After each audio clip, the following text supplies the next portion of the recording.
dosa. Manusia tidak puas dengan apa yang ada pada dirinya. Perintah Allah untuk tidak memakan buah di tengah-tengah taman ternyata telah dilanggar. Hal ini membuat manusia jauh daripada Allah. Bagaimanakah peristiwa itu bisa terjadi? Marilah kita dengarkan liturgi yang ketiga. Adapun ular ialah yang paling cantik dari segala binatang liar yang diciptakan oleh Tuhan Allah. Ular itu berkata kepada perempuan itu, "Tentulah Allah berfirman, semua pohon di dalam taman ini jangan kamu makan buahnya, bukan?" Lalu sahut perempuan itu kepada ular, "Buah pohon dalam taman ini boleh makan." Ular itu berkata kepada perempuan itu, "Sekali-sekali kamu tidak akan mati." Ketika mereka mendengar bunyi langkah Tuhan Allah yang jalan dalam taman itu pada waktu hari sejuk, bersembunyilah manusia dan istrinya itu terhadap Tuhan Allah di antara pepohonan dalam taman. Apakah yang memberikan kepadamu mau kata rencana apakah engkau makan dari buah pohon yang ular itu?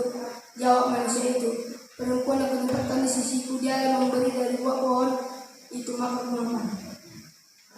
Kemudian berfirmanlah Tuhan Allah kepada perempuan itu, "Apa yang kau berbuat ini?" Jawab perempuan itu, "Ular itu yang sudah membiarkan aku makan."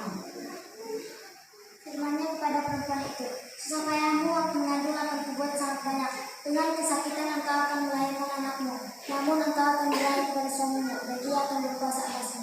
Lalu firman-Nya kepada manusia itu, "Karena engkau telah mendengarkan perkataan istrimu dan memakan buah dari pohon yang kuperintahkan kepadamu, jangan makan daripadanya, maka terkutuklah karena engkau. Dengan bersusah payah engkau akan mencari rezekimu dan tanah seumur-hidupmu. Semak duri dan rumput duri yang akan kuhasilkan bagimu, dan tumbuh-tumbuhan di padang akan menjadi makananmu."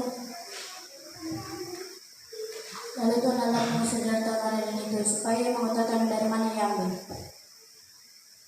Dan ia menghalau manusia itu, dan di sebelah timur taman Eden ditempatkannya beberapa keruk dengan pedang yang bernyala-nyala dan menyambar-nyambar untuk menjaga jarak ke pohon kehidupan.